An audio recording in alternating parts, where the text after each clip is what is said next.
The most famous face in surrealist art is one you can never see. René Magritte's mysterious businessman stands perfectly still while a bright green apple hovers exactly where his eyes should be, hiding his identity behind floating fruit. But that apple isn't just blocking our view. It's the key to understanding one of art's greatest puzzles about identity, consciousness, and what we're all hiding from each other. I'm Oleg G from Art Explained Simply and Quickly, and today we're decoding the hidden meanings behind Magritte's most enigmatic masterpiece, a self-portrait that reveals everything about the artist by showing us nothing at all. This isn't just surreal weirdness for its own sake. Every element in this deceptively simple painting carries profound meaning about identity, visibility, and the fundamental impossibility of truly knowing another person. The floating apple isn't random. It's a carefully chosen symbol that transforms this seemingly straightforward portrait into a philosophical meditation on the nature of human consciousness and social masks. Painted in 1964, the Son of Man emerged during Magritte's late period when he had perfected his ability to create images that appear logical yet impossible, familiar yet deeply unsettling.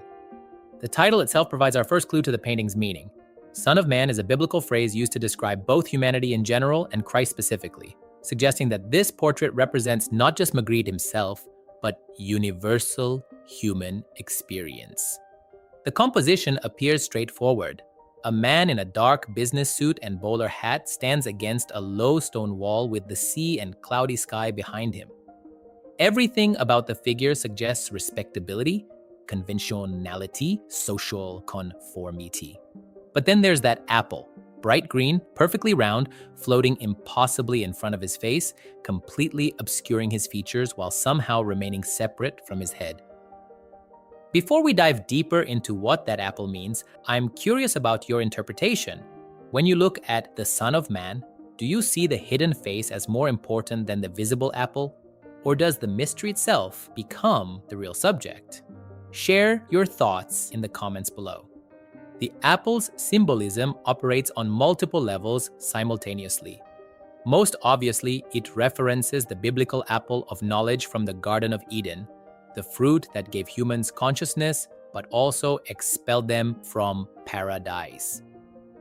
By placing this apple in front of his face, Magritte suggests that human consciousness itself is what separates us from direct, innocent experience of the world. But the apple also functions as a mask, and Magritte was fascinated by the masks we all wear in social situations. The business suit and bowler hat already represent one kind of mask, the uniform of respectable society that conceals individual personality beneath conventional appearance.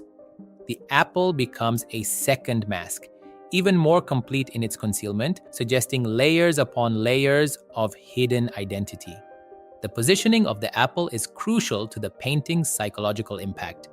It doesn't rest on the figure's face, but hovers slightly in front of it, creating an impossible spatial relationship that our brains struggle to resolve. This visual confusion mirrors the psychological confusion of trying to understand another person's inner life while only seeing their external presentation. The choice of apple specifically, rather than any other fruit or object, connects to Magritte's broader exploration of ordinary objects in extraordinary contexts. Apples appear throughout his work as symbols of the familiar, made strange, everyday, made mysterious. An apple is something we think we know completely, yet here it becomes an object of profound mystery and philosophical contemplation. If you're finding this video helpful, please hit like to help the YouTube algorithm push my videos to other art lovers. Want to support further? Check out my affordable membership options with exclusive perks, or simply use it to say thanks. YouTube monetization isn't generous, and your support helps me create content like this every week. Every bit of support helps. The figure's pose contributes to the painting's meaning. He stands formally, almost stiffly, with his hands presumably at his sides, though we can only see one. This rigid posture suggests the constraints of social convention, the way we hold ourselves when we're being observed or when we're trying to present a particular image to the world. The landscape background plays a supporting role in the painting's symbolism. The sea represents the unconscious, the unknown depths of personality that remain hidden beneath social surfaces. The cloudy sky suggests the complexity and changeability of human consciousness. The stone wall creates a barrier between the figure and this natural landscape, reinforcing themes of separation and concealment. The painting functions as a self-portrait, but one that reveals Magritte's understanding that self-portraiture is fundamentally impossible. How can an artist show who they really are when the very act of creating a public image involves concealment and performance? The apple becomes the perfect metaphor for this paradox. It hides the true face while simultaneously becoming the most revealing thing about the image. The title's biblical reference adds another layer of meaning. In Christian theology, Son of Man emphasizes Christ's humanity rather than his divinity. By using this title for a painting that explores hidden identity, Magritte suggests that the mystery of human consciousness is fundamentally spiritual or existential in nature. Now, I'd love to hear your thoughts on the bigger question this painting raises. In our age of social media and carefully curated online personas, do you think we're all wearing metaphorical apples in front of our faces? How do you think Magritte's ideas about hidden identity apply to contemporary digital culture? Share your perspective in the comments. The painting's relationship to photography is worth considering. The formal pose, the neutral background, the centered composition all reference conventional portrait photography, but by making the portrait impossible to achieve photographically, you can't actually suspend an apple in front of someone's face. Magritte emphasizes painting's unique ability to create images that exist only in imagination. The color choices support the painting's psychological themes.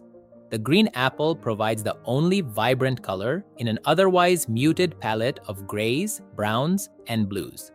This makes the apple the visual center of attention, while also suggesting that what we hide, represented by the bright green, might be more vital and alive than what we show, represented by the subdued colors of the suit and background. The scale relationships in the painting create additional meaning. The apple is larger than it would be if held naturally, but smaller than a real face. This impossible scale emphasizes that we're not looking at a realistic scene, but at a visual metaphor where normal physical laws don't apply. The painting's influence on popular culture has been enormous, appearing in countless advertisements, movie posters, and artistic parodies. This widespread reproduction has made it one of the most recognizable images in art history. But it also raises questions about whether familiarity diminishes the painting's power to surprise and provoke thought. The technical execution demonstrates Magritte's commitment to making the impossible appear matter-of-fact. The apple is painted with the same careful realism as the rest of the image, refusing to signal through brushwork or style that it's any less real than the figure or landscape. This deadpan presentation makes the impossibility more unsettling than if it were obviously fantastical. The painting's exploration of identity resonates strongly with contemporary discussions about authenticity, social media personas, and the performance of self in public spaces. Magritte anticipated many of the psychological challenges we face in digital culture, where the gap between public presentation and private reality has become even more complex. The commercial success and museum status of The Son of Man creates interesting tensions with its anti-bourgeois message. A painting that critiques the conformity and concealment of respectable society has itself become a respectable cultural commodity displayed in major museums and reproduced on merchandise. Contemporary artists continue to reference and reinterpret Magritte's imagery, using the floating apple motif to explore questions of identity, surveillance, artificial intelligence, and digital manipulation.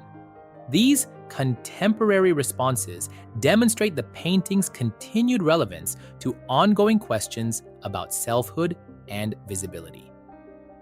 The preservation challenges facing surrealist paintings like The Son of Man reflect their conceptual nature. While the physical painting requires standard conservation care, preserving its cultural meaning requires ongoing interpretation and contextualization that helps new audiences understand its philosophical and psychological implications. If you're intrigued by art that turns ordinary objects into profound philosophical statements and makes us question the nature of identity itself, hit that subscribe button right now and join our community of art explorers. Every week on Art Explained Simply and Quickly, we uncover the hidden meanings behind history's most thought-provoking artworks. What masks do you think you wear in your daily life? And what would your personal floating apple be if you created your own version of this painting? How do you navigate the balance between privacy and authenticity in your own self-presentation? Your reflections on these questions help us understand why Magritte's vision remains so relevant today.